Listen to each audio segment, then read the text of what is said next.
Okay.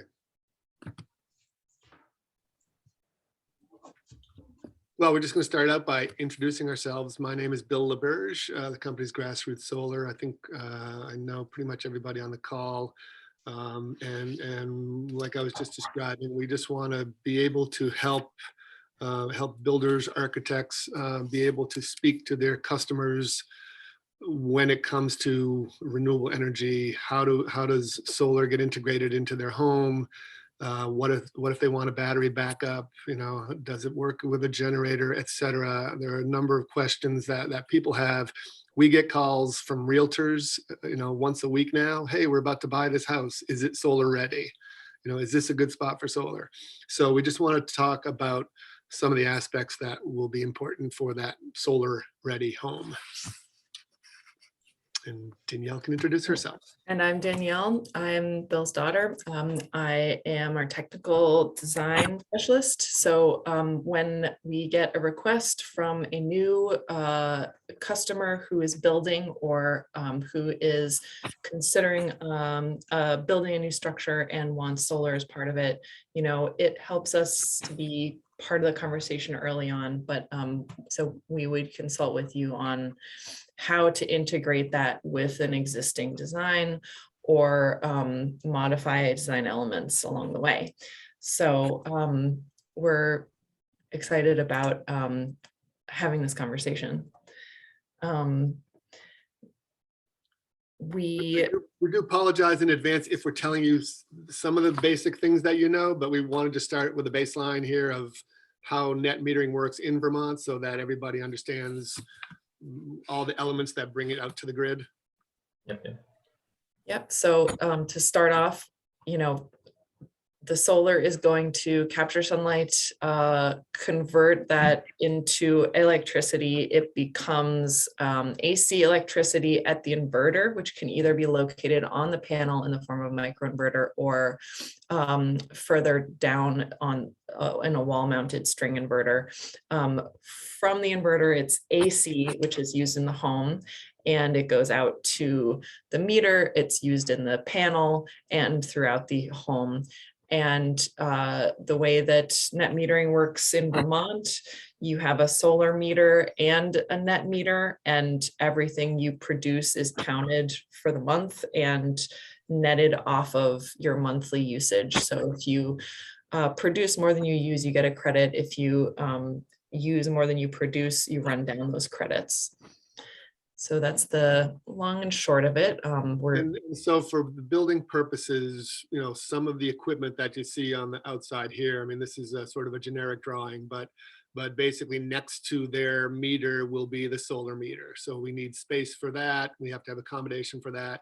As we go into it, we'll show you some of the wiring can all be kept on the outside. If you're renovating an older building with a questionable service panel in the basement, you know, we can actually do all our connections on the outside of the building and go right into the, you know, into their meter. But so you're going to have some considerations for some equipment that has to be done on the outside of the building. So net zero is this hot new term that everyone is going to be using in building, because 30% of our emissions come from buildings and built structures, and that combines building them and operating them and maintaining them. So, you know, Burlington has a goal to take their entire town to net zero, like the entire operations of every building. But this is going to be a feature of new construction as well.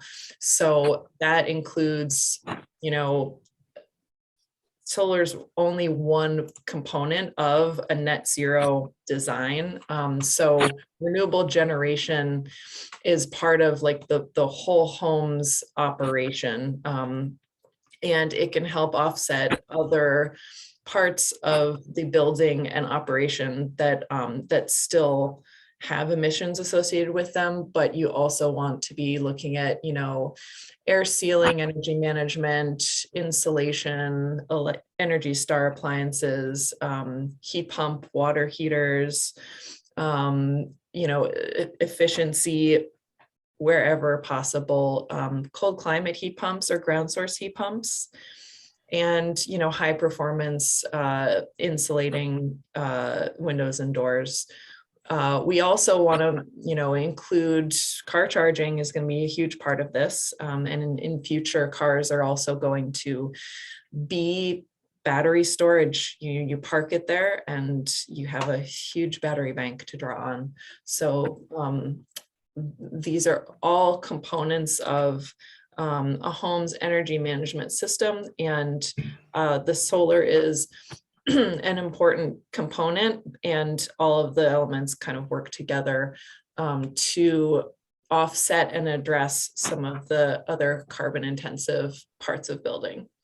So my wife and I have been, we came about this kind of backwards. We thought we were doing it forwards, but we put in the solar and then we switched over to, you know, we got rid of all the fossil fuels off our property. So we drive electric vehicles. We had a propane boiler that died, so we replaced it with an electric boiler.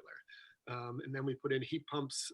And so actually now the phone calls we're getting are from people who are saying, hey, we bought this house. We're buying an electric car. We want to put solar to charge the car. And so, you know, we're putting in heat pumps. We want the solar to, so now we're getting calls from people who are actually coming at it the other way, which is interesting. I mean, I thought we did it forwards, but apparently we did it backwards. We are absolutely getting calls from people all the time. Just, you know, what's motivating them to get their solar is the fact that they're getting an electric car. So interesting considerations, you know, which comes first. But we're all, you know, we have no longer any fossil fuels on our property, so we're starting to see more and more people looking for that. Yeah. So people are asking for this, and they're coming to us when they have questions about what they should do in their design process. So, you know, this is information that your customers want because they want a net zero home. So we're happy to work with them and work with you on that. A few terms that we want to define going into this.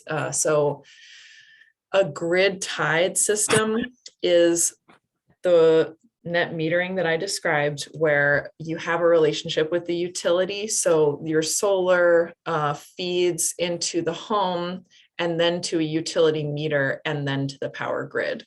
So most customers in Vermont who do solar, they do a grid tied system. You can have an off-grid system if you are too far away from the utility lines. We have had customers say, I just want solar and batteries, and that is going to fully power my home, and I don't want to pay the utility, you know, $100,000 to go up this hill. So we have had customers go entirely off-grid in that scenario. And you have a larger solar array and you have a larger battery bank, because that is acting as your power plant and it has to be on call for the darkest day of the year when you have the least amount of solar you're producing and you need the most battery life. So it's quite an extreme measure. It is also a lifestyle, and you can either be very conscious about your power use and be very into that lifestyle, which some people are.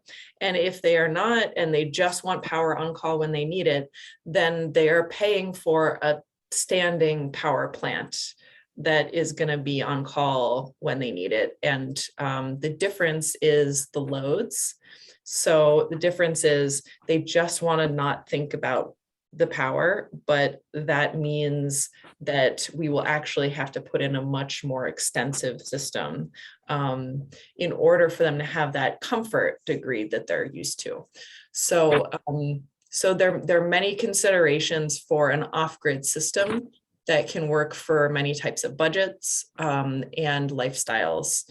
But and we're getting a lot more calls for off-grid than we ever have. I mean, as the real estate market has skyrocketed, I'm sure that you're getting people calling and saying, well, we bought this place, it's in the middle of nowhere. What do we do?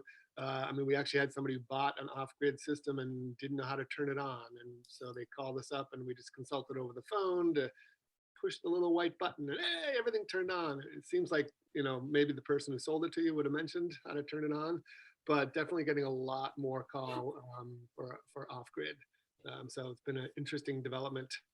Yeah, and the most common configuration type that we are seeing is a hybrid system where someone has grid tied. So they have a relationship with the utility, they have solar, and they have a battery bank as well because they want some outage protection and they want to use their solar at night, and a number of reasons that they might want batteries and a connection to the utility. So in this case, the batteries can also be tied into a generator for either off-grid or a grid-tied system. So we can have the solar go into the sub panel and then the battery bank. So when the power goes out, solar and the battery bank can run the home through the sub panel. And if the battery gets below a certain threshold and there's not solar coming in, the battery can actually call on the generator to top itself off through the automatic transfer switch. So we have a number of options for how you can configure batteries with the solar and also with the generator. So in that case, you can use a solar and a battery and a generator, and you can use a smaller generator. Your battery system doesn't have to be as robust. So you can get away with a lot less if you're combining different sources. The inverters that we're using now are becoming more of an energy management system. And so I think as you start to look at designing and building net zero homes, it all becomes about energy management.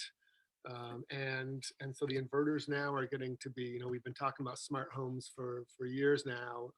These are getting to be smarter inverters and more energy management systems. So it's a little bit easier to integrate into however you want it to run. Next. And many of the customers that we and you are working with are also looking at solar as a property asset because it's a property that's going to generate its own electric utility and won't have one bill. So that has been shown in markets to increase the value of a property. It's a power plant that's going to generate over 25 plus years for that property. So we get questions about this from all kinds of customers, and I'm sure that you will too. The next few slides are just different types of mounts for solar. So the most common is a roof mount. We are constrained by the direction the roof faces, the obstructions present, the shape of the roof, and any dormers, chimneys, things of that sort. We also do ground mounts. So if a build does not make sense to pair with solar, there are still options for a customer who really wants solar on their property. Ground mounts have some added costs. The roof is definitely the most cost effective if it is, facing the right direction and it's the right size. But a ground mount can be modular, so it can be any size the customer needs. And we just need, a sunny yard or, field that is, we just would put in one row of solar on the north side of a field facing south, and that is enough to meet the customer's needs generally. And if we are constrained as far as how we get the power to the customer, so within 200 feet of the electric pole or electric meter is the best option for ground mounts. And if someone has a piece of land that they want to put solar on, they can put solar on a piece of property that is not where they have their utility account. Because you can send power from one account to another through the utility. It's called group net metering. So it is possible to have like a virtual power plant is what they call it, virtual net metering. So I just thought I would mention that.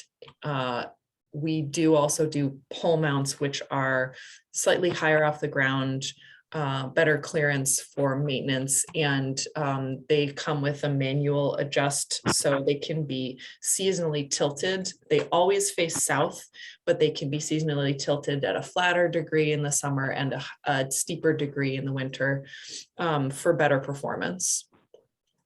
And so that series of shots, the roof is the least expensive because the structure's already there. The fixed ground mount is a little bit more expensive because we have to build the structure. And then the tilting mechanism on the poles is a little bit more expensive, but it does give you about 5 or 8% more production out of it. The one nice thing about the pole is that if you've got variations in grade, if there's a slight slope going downhill, we can put a couple of poles side by side, and so that is more accommodating for depending on what the topography is. Can you talk a little bit about shared use in agricultural lands? I know like up in Virgins, they've got sheep grazing around. Yeah. Agrivoltaics is a big thing right now. Actually, in Massachusetts, they actually have an extra adder. So for every kilowatt hour you generate, you get a certain amount, a retail rate in Vermont. In Massachusetts, they give you an extra 6 cents per kilowatt hour if it's also being used for agriculture. So depending on where we're going to do it, if you want to graze sheep underneath there, you're starting to see more and more of that. We're looking at putting in an array in Brandon right now, and they're talking about doing a pollinator garden underneath the solar panels. Vermont doesn't have an incentive for that yet. Massachusetts does, New York does. So you're starting to see some, there's been a bit of an uproar because a lot of prime ag land ended up with these solar panels. And so one way to combat that is to say, well, look, where this soil is actually it's actually going to be replenished because you're going to have sheep underneath these solar panels. They're going to be doing their thing. They're going to be restoring this. They're going to be regenerating the soil while that land is also being used for production. So it ends up being a dual production. So you're going to start to see more and more agrivoltaics. Yeah, and great question. So I think Vermont is still working on some of that Quickly, legislation. are there additional requirements to protection of electrical or? You still have to, I mean, we have to do that anyway. We have to make sure that nobody has access to the wires. For the larger fields, you got to put a fence around it. And so typically what happens is if you're working with someone with sheep, they'll come in and fence off a certain area. If it's 2 rows today and then 2 rows the next day, and so they'll rotate around. So there are farmers who will now rent out their herd and just bring them to your property and let them chew up 2 rows of grass first and then move them over the next day. So you do have to take into consideration, but it's mostly safety stuff that you have to do anyway. Right, securing the wires so that no animals can get at them under the mounts. There's also with the poles, you can put them on higher poles because if you're, depending on what animals you plan to have under the solar panels, you need more height. And also, if you want to be able to accommodate machines to go under there. So we do a taller version of the pole. But you have a bunch of considerations. Great question. And yeah, so we're hoping to see a lot more agricultural collaborations in Vermont, and for that use to be really incentivized. Right now, there's some permit barriers, and we can talk about that when I talk about permitting as well. So we did want to talk about panel technology for a second. The panels that you're going to see most commonly right now all have integrated microinverters, like factory mounted onto the panel. So this is an AC module. So it produces AC power right on the roof. This is also a safety requirement. The National Electric Code now has all solar that's going to be on a residential structure has to have rapid shutdown. It has to power off within 5 milliseconds of a grid outage. And so if firefighters have to come and power off the structure so that they can get on the roof, they need to know that the solar is not on before they do that. So that's the rapid shutdown feature, also protects line workers.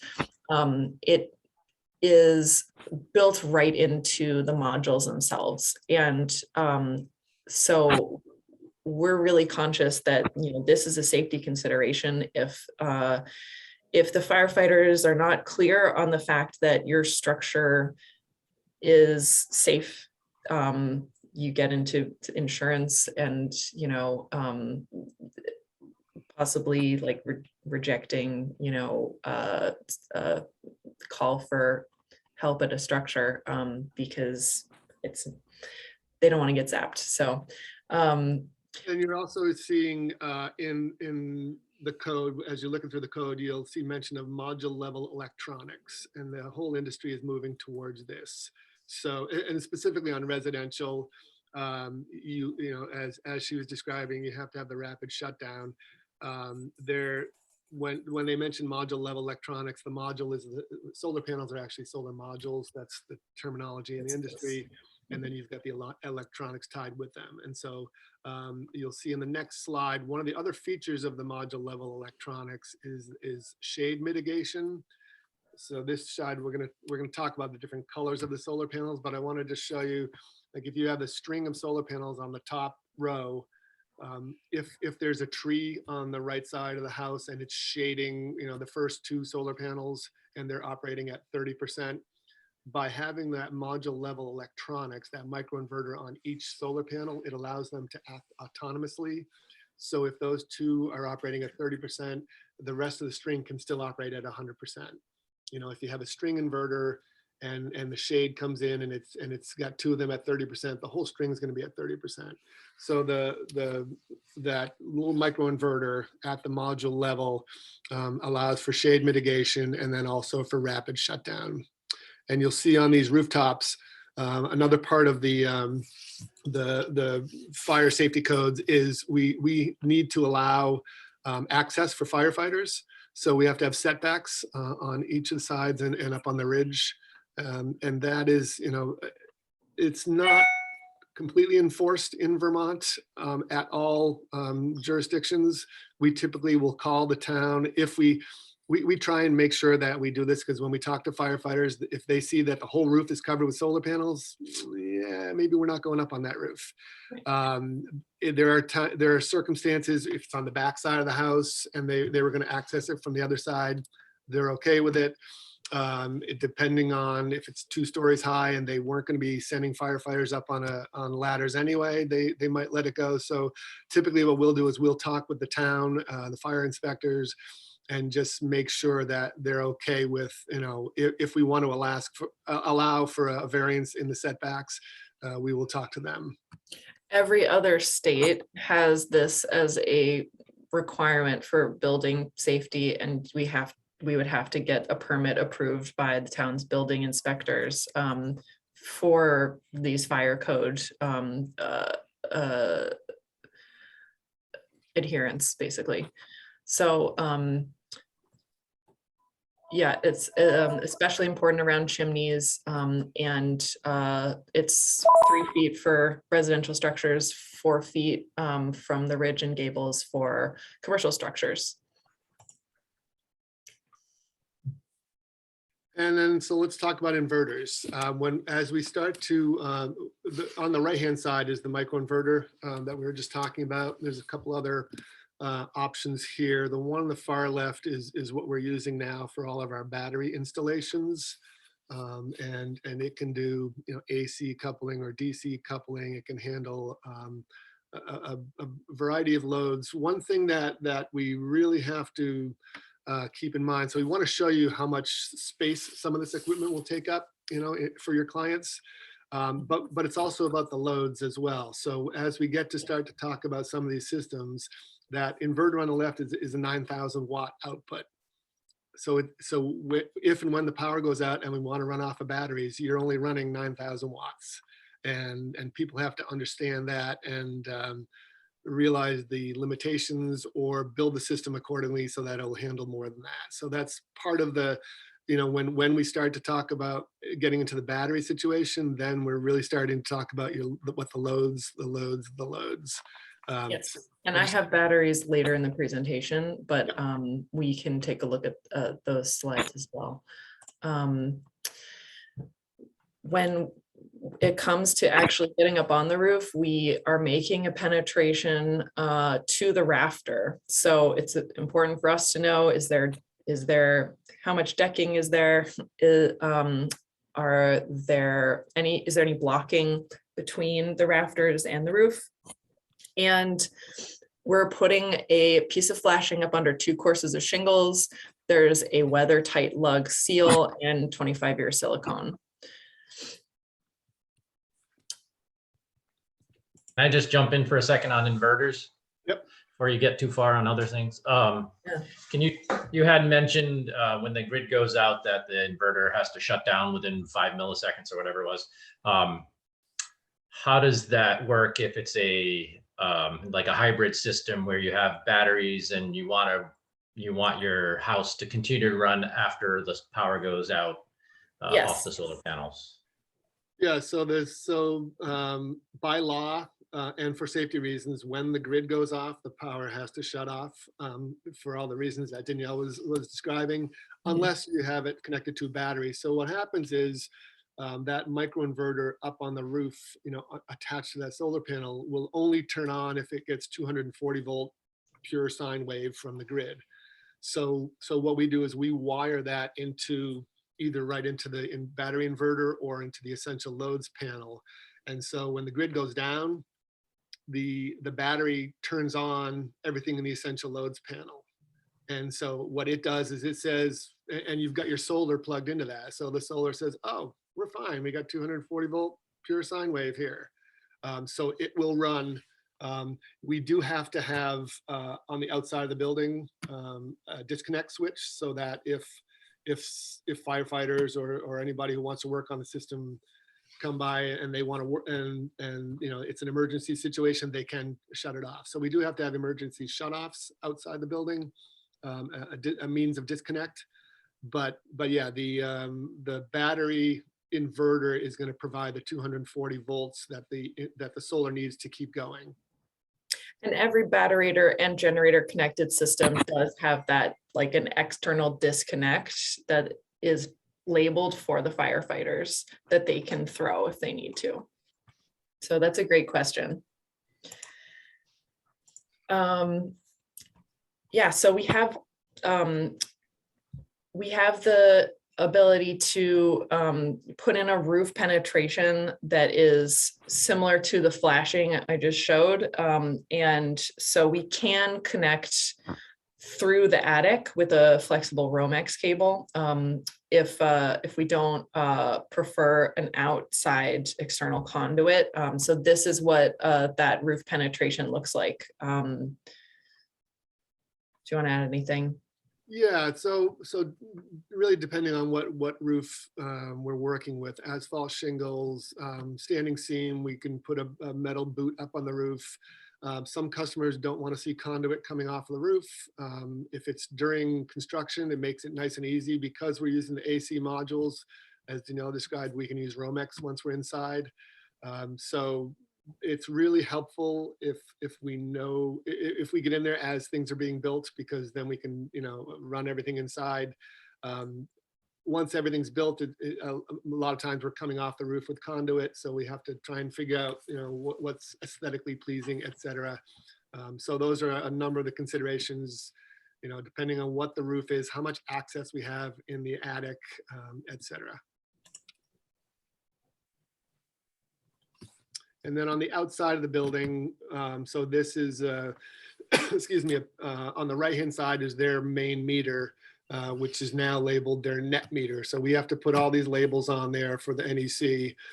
To the left of that meter is their gross solar generation meter. So we, in this case, we came off the roof with conduit. The box with the red stickers on it is the solar combiner box. And then that feeds into the gross solar meter. In this case, the conduit going down from there is actually leading to their battery in the basement. So they did have a battery backup with the AC panels. The device farthest over on the left is the monitoring device from SunPower. So there is some equipment mounted on the outside of the wall. It really depends on the system. Most of them will have all of these pieces of equipment.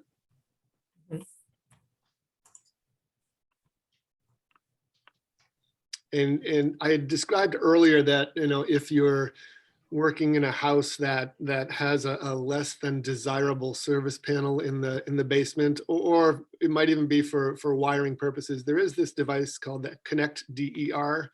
And it was designed so that we can actually tie into their main meter just by adding this collar in between. So when Alan, when you had asked about, I said there has to be a disconnect means on the outside of the house.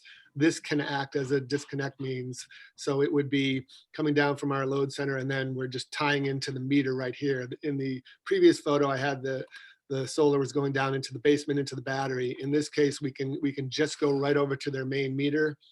They've got different size collars that we use depending on the size of the solar. But this is a pretty easy and direct way to connect to the utility.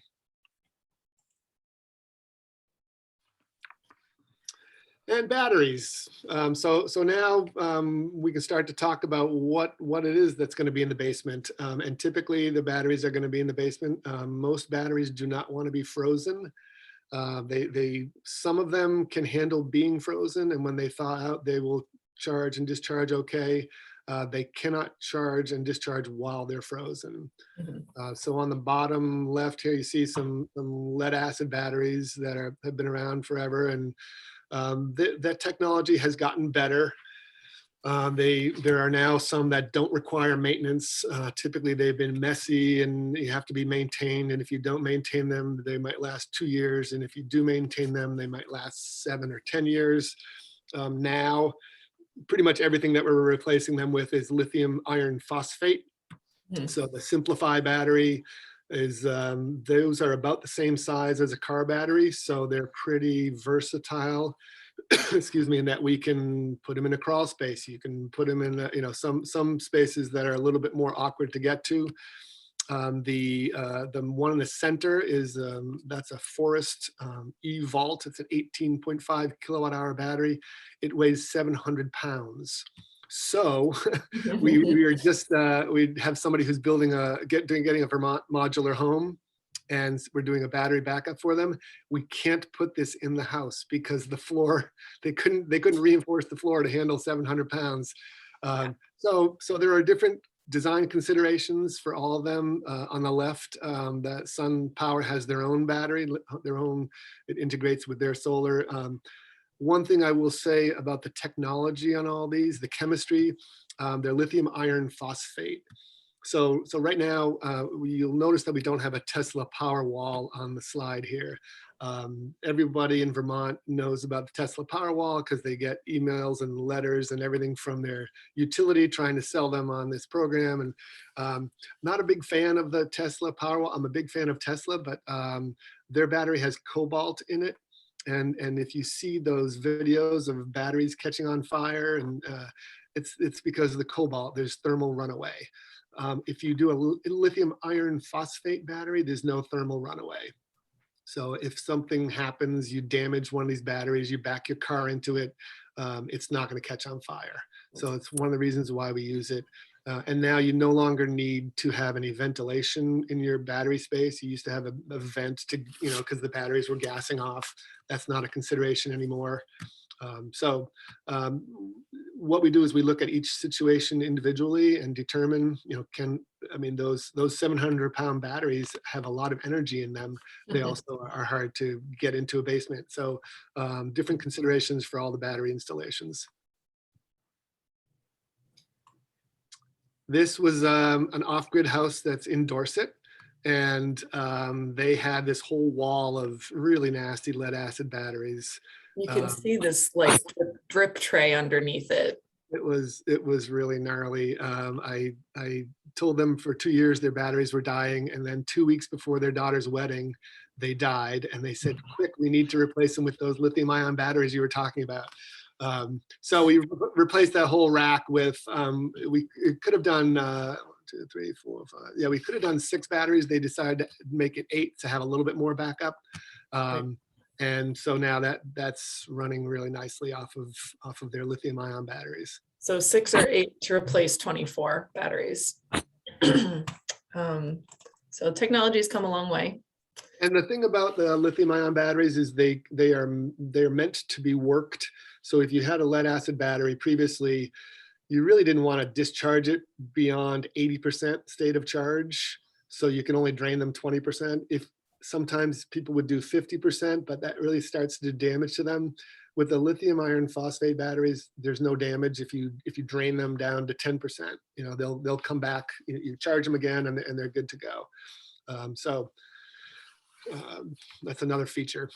Yeah, and our customers use the batteries for. There's several different modes that you can operate the battery in. You can keep the battery charged up as fully as possible for the event of an outage. That's called battery backup mode. That's, using it just as a generator. You can also use the battery at night to reduce your nighttime power use from the grid. So using your solar at night, that's called cost saving or self-consumption, and it reduces your total overall bill. Some customers have rate 11, so they're hit with really high fees for using power between 1 and 9 p.m. Monday through Friday. This is me, so I don't do my laundry during those times. But if I wanted to, and I had a battery backup, I could prioritize using the battery during those hours so that I would avoid paying 28 cents per kilowatt hour. It's terrible now. There's as time of use becomes more popular, it is more advantageous to have a battery backup as well. We also have Green Mountain Power has a program now specifically with the Sonnen battery that you're just looking at, and a few others, where they will, if you let the utility use your battery, they'll give you a $5,000 rebate for your battery. And you agree to let them use your battery for 10 years and, a few times a month, during peak episodes, August 12th at 2:00 in the afternoon, when everybody's got their pools and their air conditioners running, they will draw from all the batteries rather than buying more power off the grid from Ohio. So they get to manage loads. You get to save some money on your battery. You do give up some autonomy when you let the utility use your battery, but we do have a bunch of customers who have entered into this program, and they're looking at another battery tariff coming out soon. So it'll be interesting to see. And so here I just want to show you, there's a couple different versions of, so on the right-hand side, this is an off-grid house we did up at Stratton. It's got, again, the Solarc battery and 2 of those 18.5 kilowatt hour batteries. So this customer knew that he was using 25 kilowatt hours a day. So we sized the system with 37 kilowatt hours. So he's going to have more than 24 hours to run off those batteries if he wants. He's been living off running just his generator. And it sounded painful to just have your generator running all the time. So now we put in, I think, 8 kilowatt of solar and this battery system. We can coordinate this with the generator. So he still has his generator.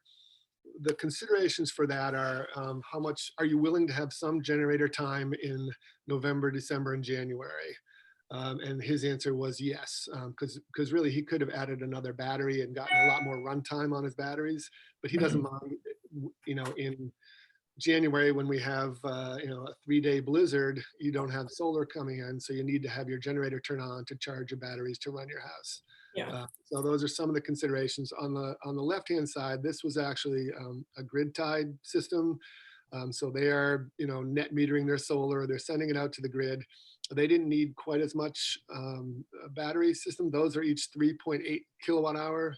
So it's a 22 kilowatt hour system. On the left-hand side is their essential loads panel. So typically what we're doing is just like a generator. We're identifying what you want to run when the power goes out. Your well pump, your refrigerator, some heat. And so what are the essential loads that you want to run? And then really we decide a couple considerations there. Earlier I talked about the loads, and the loads. How much do you want to run? Because this, as I said earlier, this inverter will put out 9,000 watts. So depending on what you want to run, we need to know that the capacity of the output of that inverter is 9,000 watts.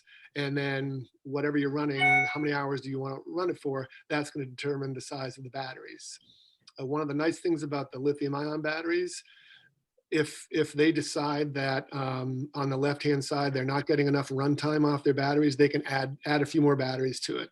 But you're not going to mess up the batteries that are already there. You're just adding capacity to it. So there's some nice features. So you can see just from these two pictures that when someone wants batteries, there's a lot of considerations that we need to ask them about, and things like, well, are you okay running a generator sometimes? That changes the design a lot. So there's a lot of back and forth. There's a lot of consulting on loads for this generator customer. He knew already, he was really conscious of how much power he used because he was always using his generator for it. So he knew exactly how much power per day he needed. And that might be harder to get with a new build customer, but it's very important if they are going to be off grid, or if they're going to, have a budget conscious solar and battery system. If they want whole home backup, then it's a much more expanded conversation. But the majority of people go for like a subset of protected loads. So this is an off-grid system that we did up in under the mountain road. And again, they went with the same, the Fortress batteries. They, interestingly, so that I've got that off-grid house that we have in Dorset that I showed you the batteries on that one. We've got that also running off of this one Solarc inverter. And in this particular case, on this house, they put in a bunch of heat pumps. And so we weren't sure if a 9,000 watt inverter was going to be able to just carry this house. And we've been keeping an eye on it, because what we can do is we can stack another inverter next to it. So then we have 18,000 watts, as our load. But one of the really nice features of this, and I think it's on the next slide, we've got monitoring capabilities. So I can every day I look at all of our off-grid systems, and this was a couple days ago. I could see that the solar is generating 7,000 watts. The house was using 2635. The batteries at this point were 87% full. So you get alerts if the system, this one's not connected to the grid, but on ones that are connected to the grid, they'll tell you, hey, system Benoit just went offline or went off, the grid disconnected. So you get some alerts, and then you're able to check it. You're actually able to change some of the settings. So in this case, I wanted to change when the generator is going to turn on. So you can determine, if the battery gets down to 30% state of charge, I want the generator to turn on.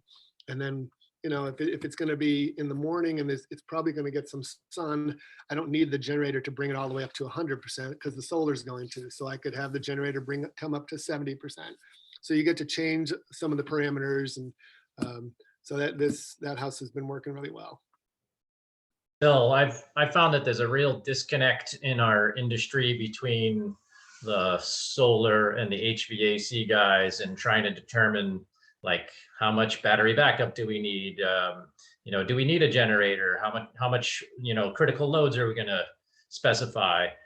And I mean, if you have a project like this that you've been monitoring, and they use air source heat pumps, some way of sharing that information with the industry at large would be pretty beneficial, at least from what I've seen. Yeah, no, I totally agree.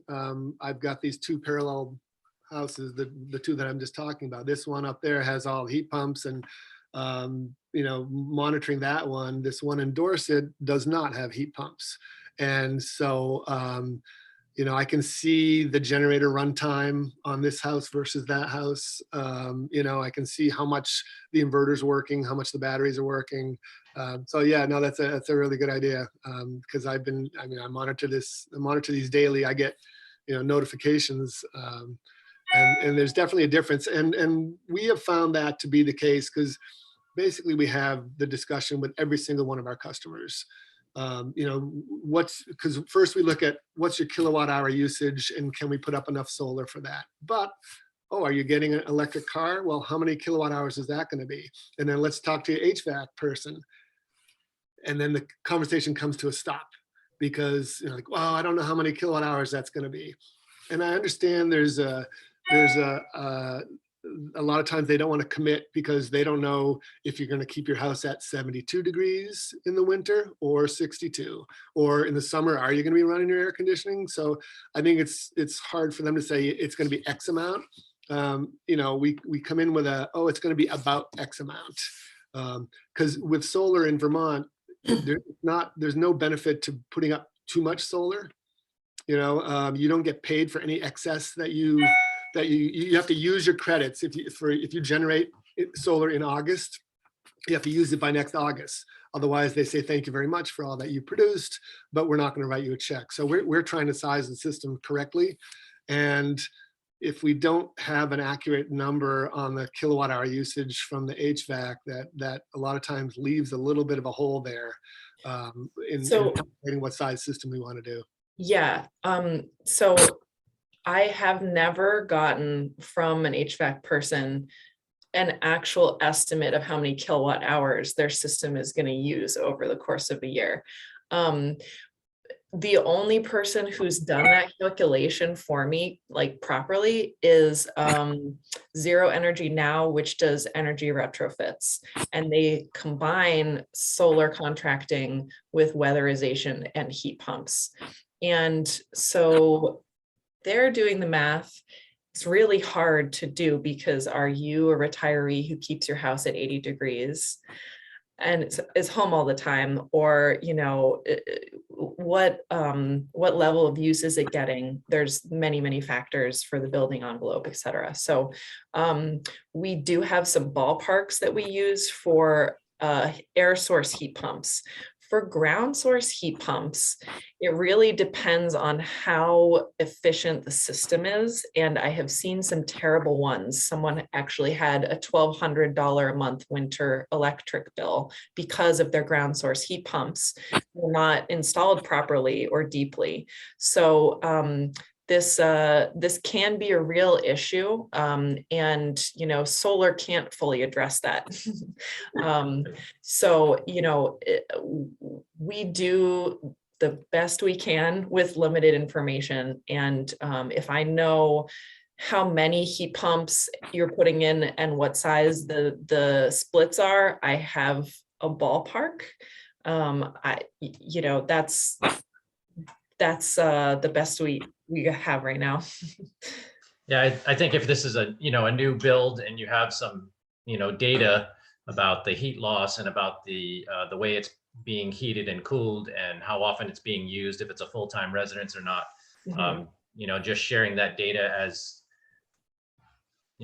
helpful information to us, I think would be beneficial for all of us so that we can know where we should even be starting from Yeah. the next time we do. Yeah, that's a great consideration. We'll You can keep keep that it in as mind. anonymous, keep it as anonymous as you need to, for client confidentiality. I'm fine with that. It's just like, here's some Okay. raw data. Okay, great. Yeah, I'll share what I have. We're also making sure that electric vehicle charging is included in new designs, because everyone's car is going to be electric in a few years. This change is coming, and so it's important to consider it in placement and wiring and design along with the home. Well, and also we're just starting to look at the vehicle to grid interconnection. So right now we've got all these bi-directional inverters because we're creating solar and we're kicking it back into the grid, and then we're going the other way. So now the F-150, the Ford F-150 that's coming out, they're advertising it as, and guess what? You can run your whole house off of this during a power outage. Yeah. So, which is interesting because with my Nissan Leaf, if I switch it around and feed power into my house right now, I void the warranty.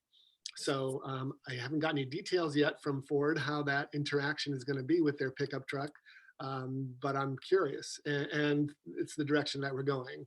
There are places in Japan where they will have employees will all park their electric cars in the basement, and electricity gets so expensive in the afternoon that they actually flip the building around and run it off the cars for a couple hours.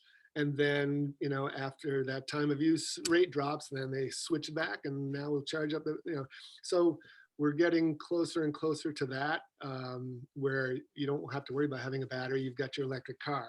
What I like is that not that I'm a prepper, but if we lost power for 2 weeks, I've got my solar running, I've got my electric car, and I can actually charge that electric car because I have that in my I have the ability to have that on in my essential loads panel.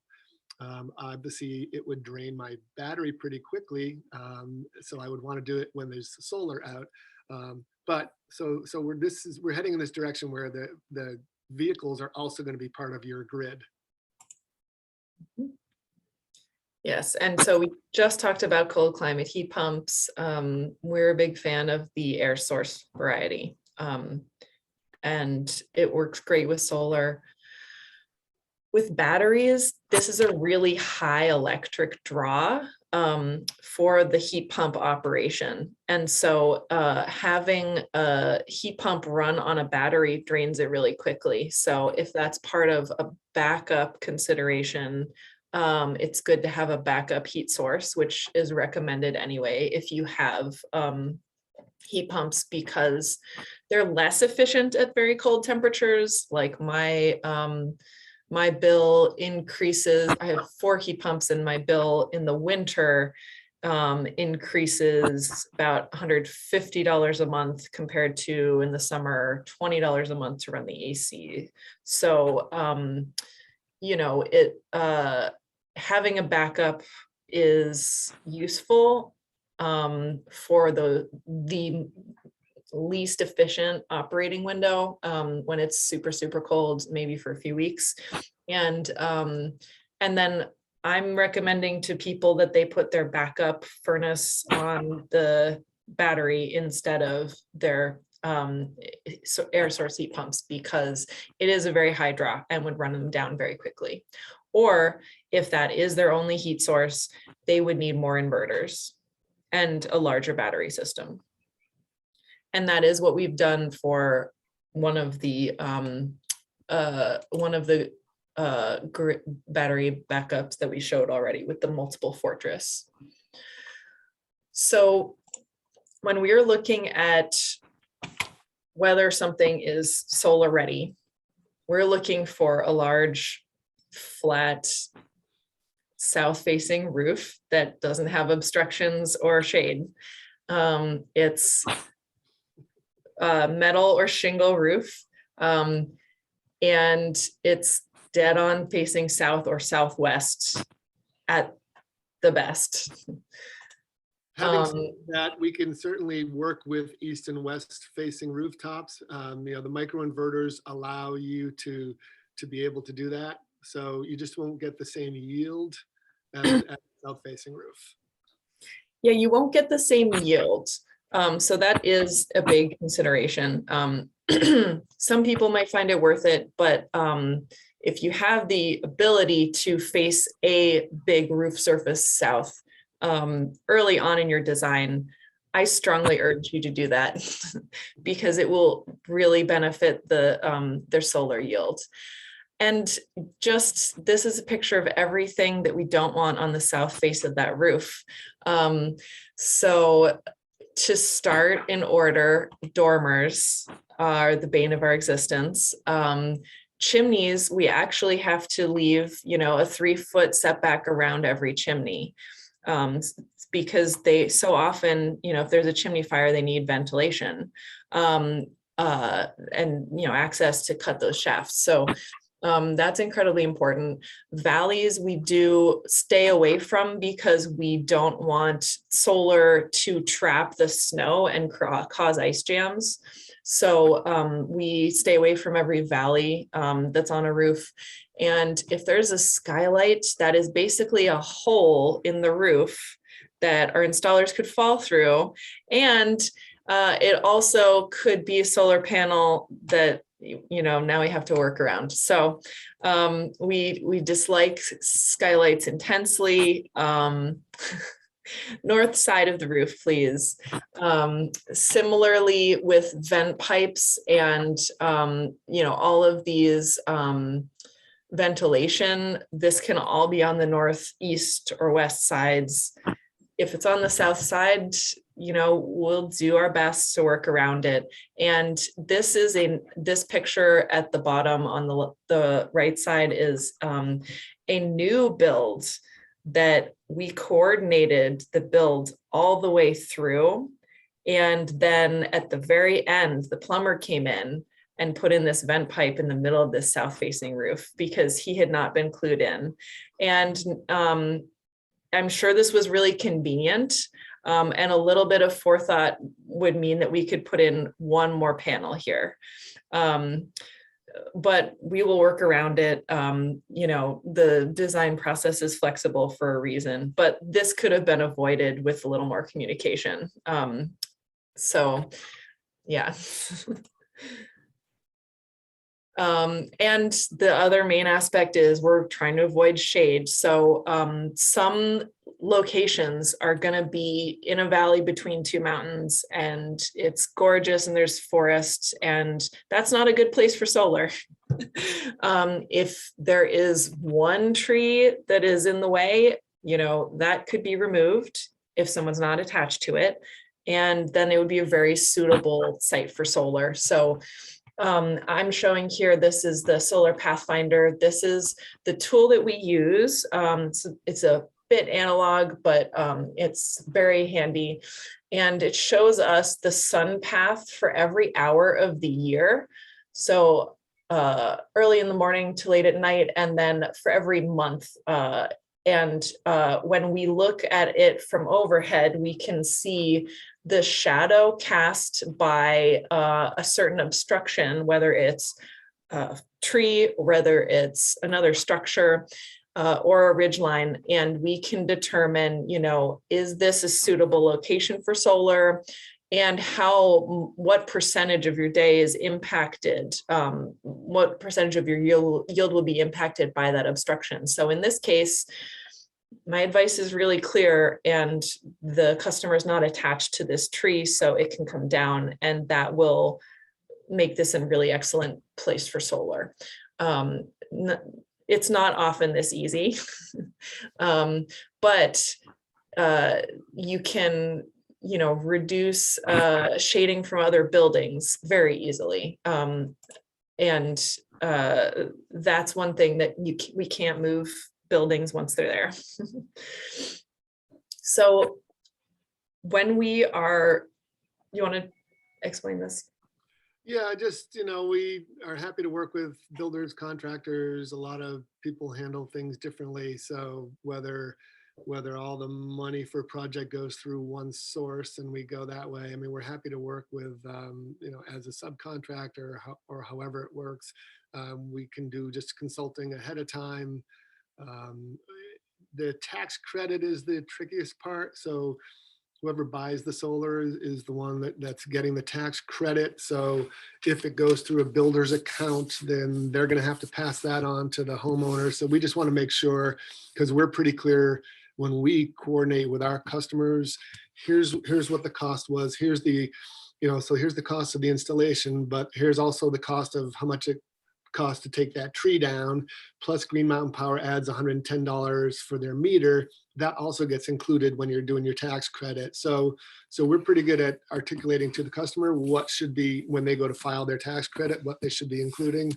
We're happy to work with whether it's a builder, architect, or whatever. And we do all the permitting so each customer has to get a certificate of public good, which typically for a residential is pretty easy to get. The larger ones get a little bit more onerous. But so we're happy to work with people and figure out how that process works. Yeah, so a little bit more about that process. There are constantly updating interactions with the utility, and we do need to communicate with the customer at some point. We need their information for how they set up their electric account, because that is what goes on the permit. And we communicate with them around the tax credit. We prepare a tax letter for them, their warranty, all of that stuff. So there are things that we need to communicate with a customer directly, but we can, be a subcontractor. And there are still some expectations that we set with every single customer, even if we're going through a builder. And and for permitting, so these are the different, you remember I said I would come back to the agriculture question in permitting. Ramsey had to go off, but yeah, so anyway, if it's a solar rooftop, or if the ground mount is up to a certain size, which is 15 kilowatts, and that can produce $300 a month of solar credits. Permitting takes 2 to 4 weeks at the most. And our full install timeline from like conception to execution is 10 to 12 weeks. If it's a larger ground mount than that, the permitting timeline is extended. And so if someone wants to produce, more than $300 a month worth of electricity, permitting can take 6 to 9 months, and we're installing a year after they sign up for it. Or if they want a seriously heavy duty system that is larger than 50 kilowatts, that we're getting into a much longer process with permitting, where you have a lawyer, you prepare hearings, and the permitting takes more than a year. Install can be 2+ years out from when they say that they want it. So this applies in the agriculture question, because there are a lot of solar fields that could happen that would be combined with agriculture. And right now the permitting for that is intense. And ANR really does not prefer you to put solar on primary agricultural soil. And so there's a lot of work to be done to kind of move us in the direction that New York and Massachusetts have gone, where they are actually doing, solar as an extra crop that farmers can have. And like, generate at the same time as they are grazing and pollinating and these other benefits to their farm. So right now it's really burdensome. So, but for most of our customers, this process goes incredibly smoothly and it goes on rails. We do want to talk about the tax credit. So the end customer gets a federal income tax credit. That is 26%. That is for their solar and their battery, like our total installation. That includes all of the electrical work associated with our hookup. And net metering right now is 1 cent less than retail rate. So we go over all of that with them. If there is a business on the property, there's also a Vermont state business tax credit, and businesses can depreciate up to 100% of the equipment in the first year. So there's incredible added value if it is a business. They get a much quicker return, and we keep this updated because it changes almost constantly.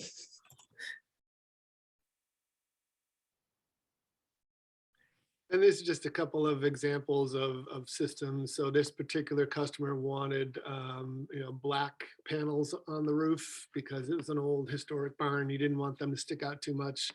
And these are, we use some of the Simplify batteries and built a little bench to sit over it.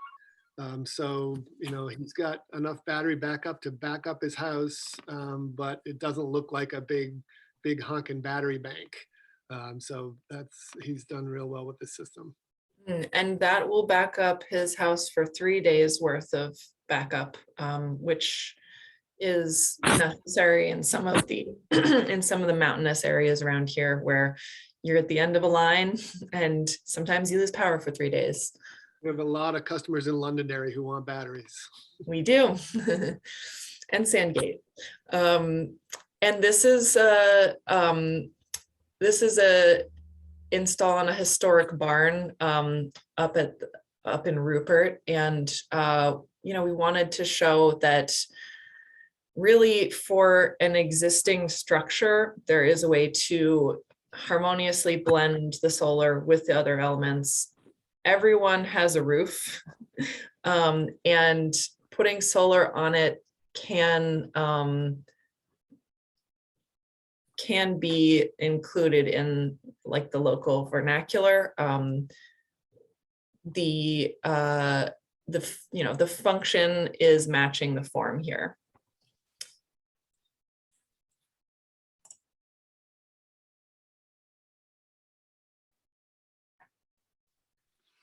And this was a new build that was going on in Dorset. And I just want to show on this one, he had a bunch of different planes to work on.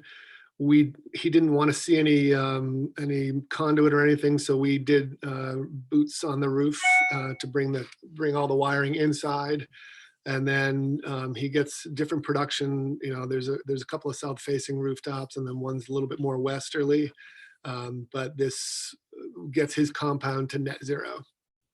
Mm-hmm. Yeah, and these we are using Invisimount hardware. So all of the hardware is on the underside of the panels, and it looks like the array is actually kind of floating because you don't have any visible hardware showing.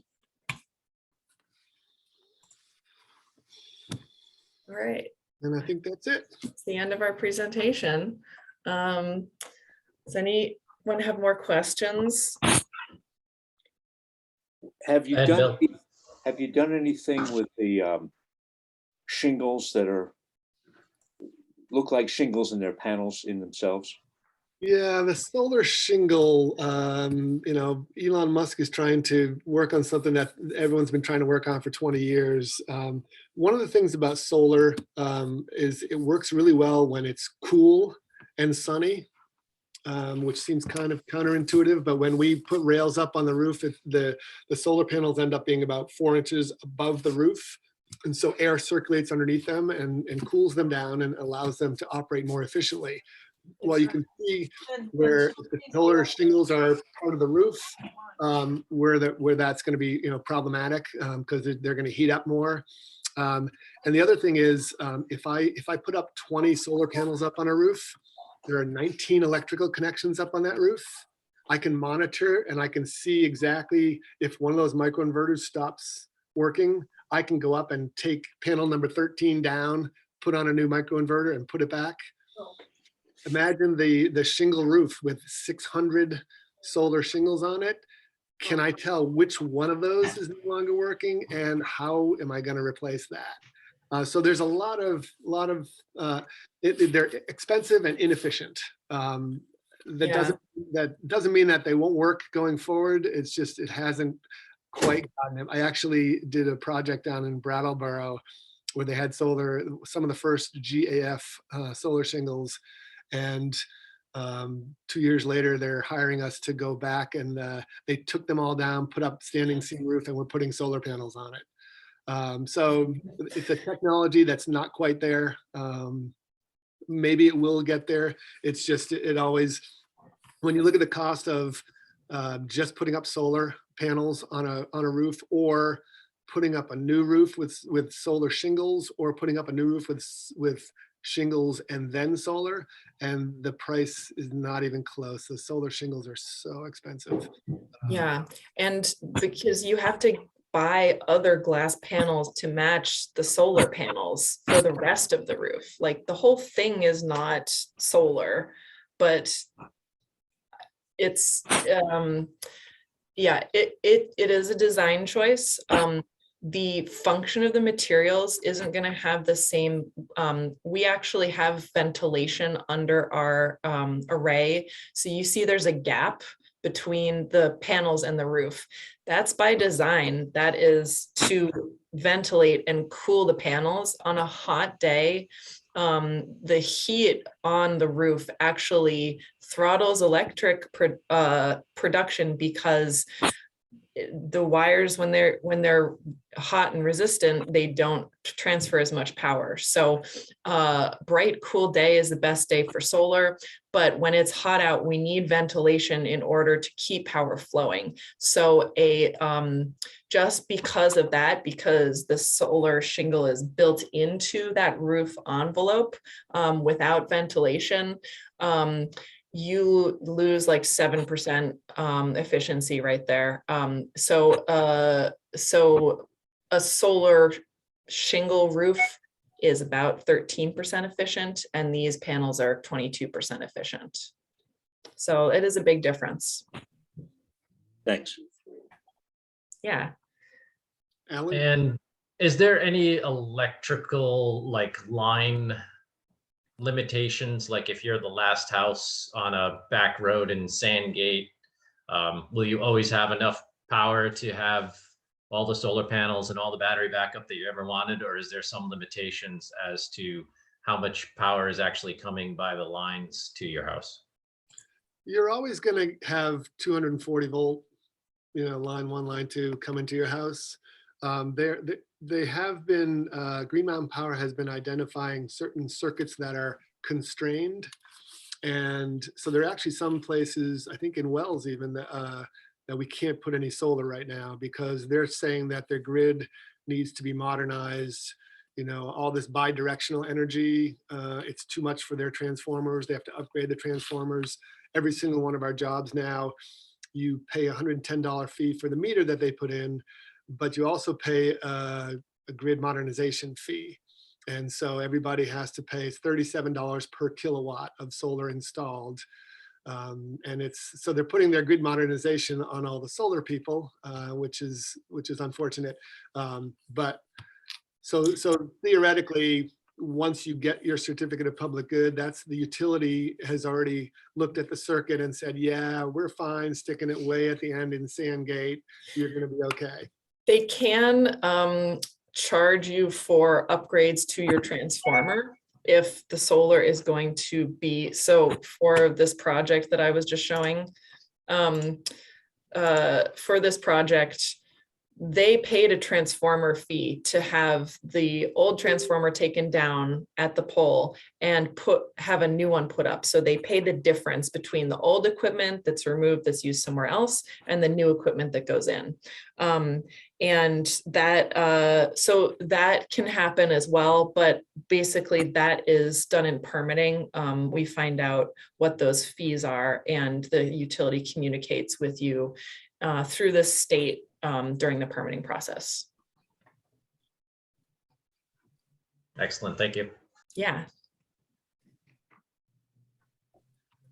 Any other questions? That picture right there is was the old slate roof, what's piled up on the ground.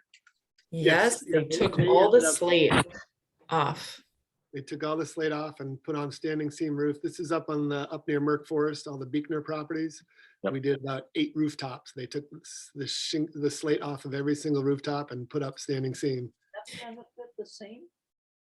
And that actually reduced the loading on the roof. So they took off, you know, I'm not sure how many pounds per square foot the slate is, but the solar is only 5 pounds per square foot.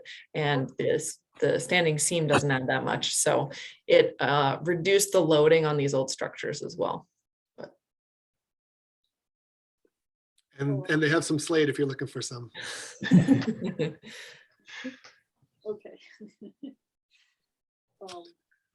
All right, well, thank you so much for joining us. Yeah, thanks for joining in. Let us know anytime you have any questions, or if any of your clients have any questions, we're more than happy to discuss. Yeah, we're really excited to see your projects. Page full of notes. All right. Good. Definitely worthwhile, thank you. Good, thank you very Bill, much. I will be calling you. I have a project for you. Okay. Great. Thanks. Yeah, we'd love to see plans. All right, thank Thanks, you. everybody. Thanks, guys.